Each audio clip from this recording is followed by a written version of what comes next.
Já no Super NES, a primeira vez que eu vi o Super NES, também não me causou nenhum efeito. A primeira vez que eu vi o Super NES, eu vi o Mario. Eu vi o Mario World. Eu vi o Mario World e achei bonito, assim, bem esmaecido. Os gráficos, né? Você via aquela. Como é que fala? Parecia que era tudo uma nuvem, né? Até É. o mapa em si, você via, tinha mais cores que o Mega Drive. Eu achei até bonito, tudo mais, mas não me impactou. Depois eu fiquei apaixonado por Mario World, mas não me impactou. O jogo que me chamou a atenção no Super NES, de novo, foi um jogo de fliperama, né? Que lá tinha Final Fight. E dava pra jogar Final Fight. Não dava pra jogar de dois, mas dava pra jogar Final Fight no Super NES. E depois veio Street Fighter 2, né? Que todo mundo conhecia a versão Street Fighter 2, que tinha até o cheatzinho pra você pegar personagens repetidos de outra cor. Lembra que tinha? Nem lembro mais qual que era o cheatzinho, mas na tela da Capcom você apertava lá uma É, sequência as e aí primeiras- você podia. O primeiro Street Fighter 2, o primeiro. Aquele que eram 8 personagens só. Sim, sim. Aí você tinha que fazer o. Você não podia escolher. Tipo, se eu escolher Chun-Li, você não podia escolher a Chun-Li. Entendeu? Aí tinha um cheatzinho pra isso, pra poder habilitar a Chun-Li vermelha. E assim, pra mim o que me pegava muito eram jogos de fliperama na época. Entendeu? Entendi. Então a sua comparação ela vai ser sempre. Quer É, dizer, nessa época ela é pautada pelo fliperama mesmo, né? São os RPGs. Mas aí é já a geração 3D, mas. É, a gente tem que lembrar que É. o Super Nintendo, do Mega Drive e o Super Nintendo, acho que o Mega Drive lançou em 89 e o Super Nintendo em 91, não é? Acho que são 2 anos de diferença, se eu não me engano. É um Dois, pouco depois. um bom tanto depois. É uma diferença assim que, meu, no começo, beleza. Você vê que o Super Nintendo ele tinha muitas capacidades que superam do Mega Drive, mas outras que também não superam, né? Cor. Cor. Cor ele supera. A música do Super NES, ele conseguia fazer alguns sons que o Alguns Mega Drive samples, não né? conseguia. Porém, isso é um bagulho que virou meme na época, porque tudo que faziam pro Super NES colocavam aquele som de flauta e corneta. Todo jogo tinha isso. E aí começou, isso ficou meio Mais saturado. abafado, né? É aquele Ficou som meio mais saturado. abafado. Tipo, é um som com uma qualidade superior em alguns aspectos, mas perde em outros. É o que a gente fala, né? Ele não é totalmente superior ao do Mega Drive. Do Mega Drive ele tem, por exemplo, o som de guitarra é bem mais vivo no Mega Drive, o som de bateria também é bem mais vivo, né? Já no Super Nintendo você tem aquela coisa mais abafada, mas você tem uns efeitos de áudio, né, melhores, assim, tem alguns efeitos de áudio melhores. Tipo, ele era melhor para imitar instrumentos, né? Mas não com exatidão. Alguns instrumentos ele não conseguia imitar com exatidão. Como você falou, corneta, flauta, você tinha bem melhor do que o Mega Drive poderia fazer. Então, pelo Até menos a voz sintetizada. voz sintetizada. Tinha muito mais jogos com voz sintetizada com melhor qualidade do que no Mega Drive.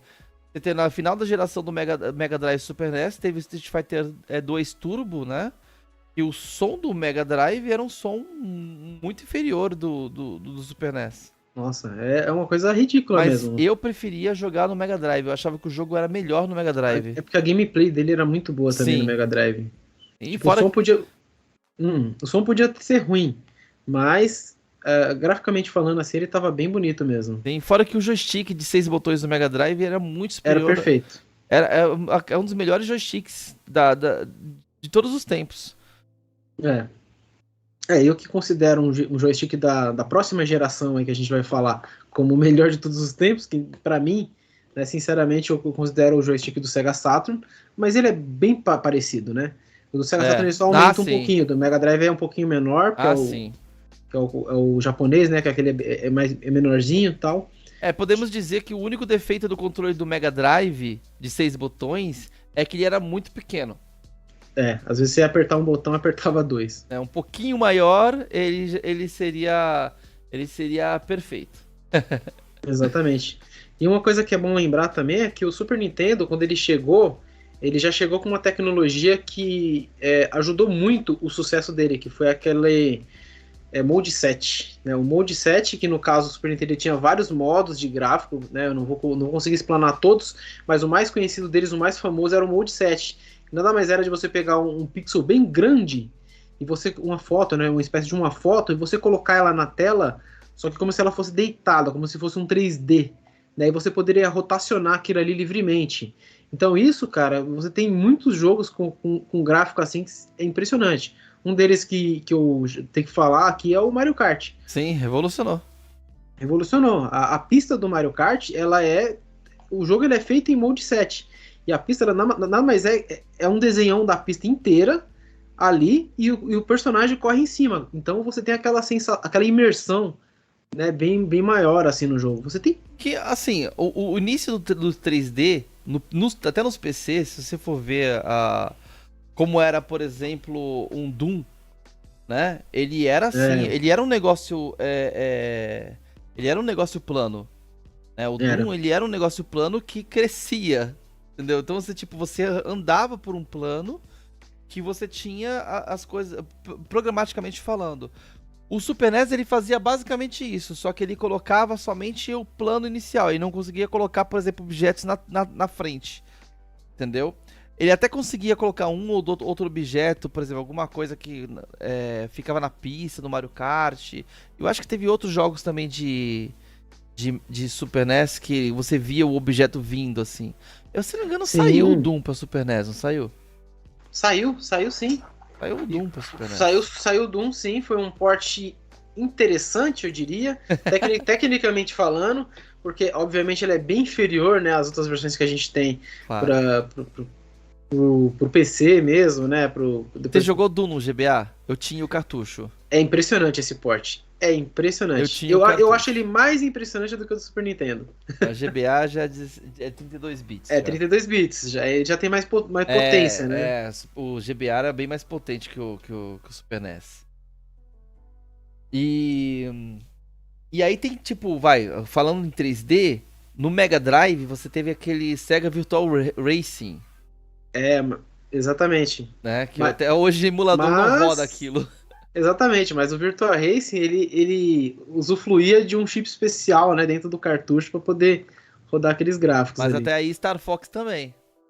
Sim, mas no caso do que eu tô falando do Mario Kart, não. O Mario Kart era uma capacidade do próprio videogame mesmo, né? Era uma capacidade do videogame. Tinha vários jogos que utilizavam esse tipo de recurso pra dar... Mano, os RPGs, Mano, Final Fantasy VI você tinha o mundo plano, assim, né? Que você andava, assim, com a nave, né? É tudo Mode 7, mano. Era impressionante. Que dava um efeito muito legal aquilo. É muito saldo... Na verdade, eu acho que se eu for pensar qual recurso gráfico te marcou a era 16 bits... Foi esse. Esse recurso foi impressionante. E no caso da... a SEGA tentou lutar contra isso também na época, né? Falando lá do Blasting Processing, né? Blast Processor. E aí eu lembro até de um comercial bem pilantra, né? Que eles faziam, que era um carro todo quebrado, né? Rodando com a TV atrás, rodando Mario Kart, todo esfumaçando, estourando. Né? E depois um outro super rápido lá com o Mega Drive, sabe? Mas por que eles queriam dizer? Porque, na verdade, o Super Nintendo ele tem bastante tecnologia, mas o processador dele é bem inferior, assim, em relação à velocidade, né? O do Mega Drive acho que é 7 MHz, e o do Super Nintendo é coisa de 2 e alguma coisa, 3 alguma coisa. Tipo, o Mega Drive é mais do que o dobro, né, nesse quesito. Mas, né, não é só de velocidade do processador que você vive, né? E aí o Super Nintendo ele atacou nesses efeitos gráficos, né? Que o Mega Drive até conseguiu fazer, mas não chegava perto da plataforma, né? Do Super Nintendo mesmo. Tem alguns jogos de Mega Drive que você ainda vê o gráfico parecido com o Mode 7, mas aí ele é feito puramente no processador, usando a potência do processador. E não é uma tecnologia que você tem no próprio videogame, né? É interessante isso. Mas o Super Nintendo, ele também... além do Mode 7, você tem outra implementação de outras tecnologias. Você falou, como a gente está falando aqui, já dessa mudança, né, do 2D para o 3D, um jogo que a gente tem que comentar aqui, com certeza, é o Donkey Kong, né, cara? Mas eu acho que antes de falar do Donkey Kong, a gente tem que falar de Mortal Kombat. Entendeu? Porque eu acho que o Mortal Kombat veio antes. E o Mortal Kombat, ele certo. era ainda dentro do... Eu não sei se no fliperama era um 16 bits. Né? Era um processador de 16 bits, não faço ideia. Mas... ele já... assim, o Mega Drive já tinha um jogo chamado Pit Fighter. Que utilizava atores reais pra fazer um jogo de luta. Então, tipo, você tinha o carinha fazendo movimento de soco, o outro carinha fazendo movimento de chute, e pegava todos esses negócios e você colocava o bonequinho lá. Você parecia que tava jogando um filminho. Pit Fighter, ele tinha essa característica. O Mortal Kombat, ele fez a mesma coisa, só que no Super NES, o que aconteceu? Você tava entrando a nova onda de jogos em 3D, renderizados em 3D, né? Diferente do Mortal Kombat, que era um filme, Pit Fighter, que era um filminho, né? A gente precisava de fazer de conta que o console estava rodando um jogo em 3D, que era tudo feito em 3D. E aí entrou o Donkey Kong, que o Pancada quer falar aí, Donkey Kong aí. Sim, o Donkey Kong nada mais é do que...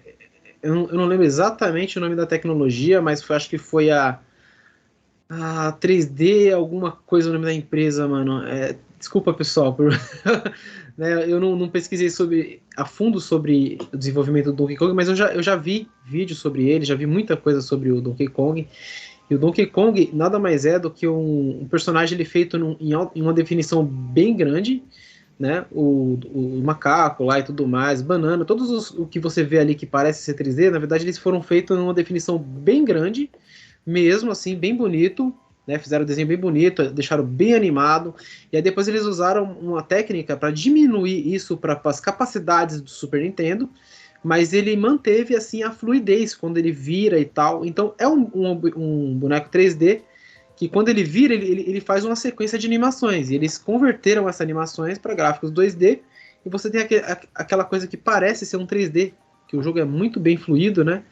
Mas ele não é 3D em si, né? Hoje em dia a gente tem muito jogo dessa forma que é chamado de 2.5D, né?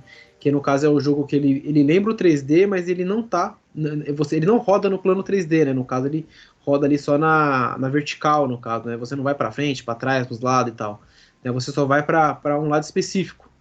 Vários jogos utilizavam um recurso.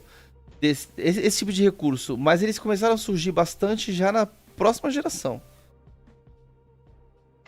Então, exatamente. Mas no caso do Super Nintendo, da mesma forma que a gente falou de algumas tecnologias que tinham, né, que você tem a evolução do Odyssey pro Nintendinho, do Nintendinho pro Master System pro Mega Drive e tal, né? Da mesma forma que você tem essas tecnologias, ali já estava começando a surgir, no caso, no 16 bits, já estava começando a surgir o 3D mesmo, né? Né, já estava começando a... Tipo, primeiro eles davam dicas de um 3D, olha o que a gente tem aqui. E aí você tem jogos que nem você falou do chip especial, que é o de... A Fox, aquele de corrida do Fox, Super NES, o Virtual Racing. Virtual Racing, isso, tava tentando lembrar do Virtual Racing, que aí sim você tem o 3D, né? Aí não é aquela coisa que você tá simulando o 3D, aí o 3D ele tá rolando mesmo. Mas era aquele 3D bem rústico, né? A SEGA também fez um negócio também, tentando fazer essa enganação, né? Com o Virtual Fighter. Né? Ela fez o Virtual Fighter pra Mega Drive, só que aí, em vez de você ter o 3D real, você tinha o desenho do boneco em 3D. Exatamente. E aí parecia que você estava realmente jogando com um boneco em 3D. A diferença muito grande, né? Assim, isso eu tenho que falar, porque a diferença muito grande do simulado 3D no Mega Drive pro simulado 3D no Super Nintendo, especificamente no Donkey Kong, é a fluidez dos personagens. No Mega Drive ele flui muito mal. É uma coisa de 5 FPS, 7, 10 FPS. E no Super Nintendo não, você tem os 30 FPS cravados. O jogo ele flui muito bem e é uma delícia de jogar, né? Sim, os movimentos do Donkey Kong eram fluidos, era um negócio assim, tipo, você via. Era um negócio É, assim que era muito legal, cara. Era. já no Mega Drive, por exemplo, se o personagem, no caso do Virtua Fighter, se você for ver o personagem dando um soco, por exemplo, você consegue contar os movimentos. No Donkey Kong você não consegue contar, né, com a sua vista, assim, quantos frames ele fez ali. No Mega Drive não, 1, 2, 3, 4, assim, para dar um soco, sabe? Então, é gritante, assim, a diferença, né? É, Sim. o Mega Drive ele tem muitas capacidades, mas essa tecnologia, como ela foi uma tecnologia que ela já foi. A Nintendo, né, no caso, quando ela descobriu, ela já foi para cima, então eles conseguiram implementar ali perfeitamente, né, no console deles. E, Depois do Mega Drive, só um adendo, depois do Mega Drive você teve o Vector Man, que aí sim eles Vector fizeram Man. bonito. Aí sim eles fizeram, né, esse pseudo 3D, digamos, eles fizeram o pseudo 3D que é bem bonito mesmo. O jogo ele roda bem, ele é rápido, né? Só que é uma pegada bem diferente do que você tem ali no Donkey Kong, né? Uma parada mais mecânica, é mais máquina, né? Mas é um jogo bonito também. Vector Man é bem bonito. E ele não utiliza também, até onde eu me lembro, ele não utiliza chip gráfico para expandir a capacidade, né? Eles usam a tecnologia do Mega Drive Do próprio mesmo. Mega. Sim, não, no Mega Drive teve jogos como, por exemplo, Zero Tolerance, né? Não sei se tu conhece Zero Tolerance. Era um jogo de tiro em primeira pessoa, Eu não manjo. muito bom, feito com todo o poder do Mega Drive sem utilizar nenhum chip, entendeu? É sensacional. É sensacional, porque o Mega Drive tinha muito poder de processamento.